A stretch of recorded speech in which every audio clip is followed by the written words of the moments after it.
ಇನ್ನೊಂದು ನಾನು ಮಹಿಳೆಯರಿಗೆ ಭೇಟಿಯಾಗ ಒಂದು ಕೊರಗೇನಂತಂದ್ರೆ, ನಾನು ಎಲೆಕ್ಷನ್ ಪೂರ್ವದಲ್ಲಿ ಗ್ರಾಮೋತ್ಸವ ಮಾಡೋಂಥ ಸಂದರ್ಭದಲ್ಲಿ ಎಲ್ಲಾ ಮಹಿಳೆಯರು ಬಂದು ನನ್ನ ಭೇಟಿ ಆಗ್ತಿದ್ರು. ಆರತಿ ಎತ್ತಿ ಮಾತಾಡಿಸಿ ಅರಿಶಿಣ ಕುಂಕುಮ ಕೊಟ್ಟು ನನ್ನ ಉಡಿ ತುಂಬ್ತಿದ್ರು. ಆದ್ರೆ ಈಗ ಗೆದ್ದ ಮೇಲೆ ನಾನು ಪ್ರತಿ ಒಂದು ಹಳ್ಳಿಗೆ ಪೂಜೆ ಮಾಡೋಂತ ಹೋಗಂತ ಸಂದರ್ಭದಲ್ಲಿ ಮಹಿಳೆಯರು ಯಾರು ನನಗ ಜಾಸ್ತಿ ಬಂದ್ ಅಲ್ಲಿ ಅಪ್ರೋಚ್ ಆಗಲ್ಲ. ಅಲ್ಲೆಲ್ಲ ನಾವು ಅಧಿಕಾರಿಗಳಿರ್ತಾರ, ಪೊಲೀಸ್ ಇರ್ತಾರ, ಲೀಡರ್ಸ್ ಇರ್ತಾರ ಅಂತೇಳಿ ಅವ್ರೇನ್ ಮಾಡ್ತಿರ್ತಾರ, ದೂರ ನಿಂತ್ಕೊಂಡು ನೋಡ್ತಿರ್ತಾರ.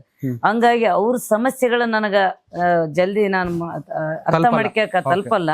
ಹಂಗಾಗಿ ನಾನೇನ್ ಮಾಡೀನಿ ಅಂತಂದ್ರೆ, ಬೆಳಿಗ್ಗೆ 8 ಗಂಟೆಯಿಂದ 11 ಗಂಟೆವರೆಗೆ ನಿಮ್ಮ ಮನೆ ಮಗಳು ನಿಮ್ಮ ಮನೆ ಬಾಗಿಲಿಗೆ ಅನ್ನೋಂಥದ್ದು ನಾನು ಒಂದು ಇದಿಟ್ಕೊಂಡು ಅಭಿಯಾನ ಮಾಡಿ ಬೆಳಿಗ್ಗೆನೆ ಎಲ್ಲಾ ಅಧಿಕಾರಿಗಳ ಜೊತೆಯಲ್ಲಿ ಒಂದೊಂದು ಪಂಚಾಯತಿಗೆ ಹೋಗಿ ಅಲ್ಲೆಲ್ಲ ಮಹಿಳೆಯರನ್ನ ಸೇರಿಸಿ ಅವರ ಸಮಸ್ಯೆಗಳನ್ನ ಅವರೇ ನೇರವಾಗಿ ಕೇಳಂತ ಒಂದು ಕಾರ್ಯಕ್ರಮ ಕೂಡ ನಾನು ಕ್ಷೇತ್ರದಲ್ಲಿ ಇದ್ದಂತ ಪ್ರತಿದಿನ ಆಗುತ್ತೆ.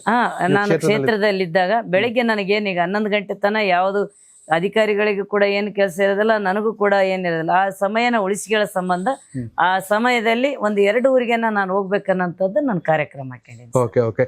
ರಾಜ್ಯದಲ್ಲೇ ಮೊದಲ ಬಾರಿಗೆ ಒಬ್ರು ಶಾಸಕ ಈ ರೀತಿ ಮಾಡ್ತಾರೆ.